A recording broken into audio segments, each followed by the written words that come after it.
လူဘဝဆိုတာလမ်းခုလက်မှရှိတယ်လမ်းခုလက်ဆိုတာအထက်ကိုတက်မလားအောက်ကိုဆင်းမလား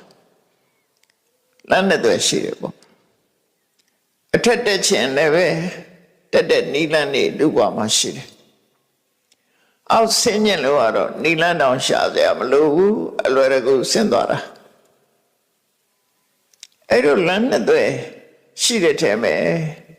လောကအတွင်းမှာနေထိုင်တဲ့အခါမှာအောက်မဆင်းဖို့အတွက်အရေးကြီးတာပေါ့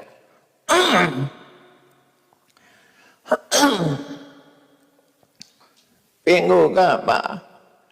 လောကကြီးဟာ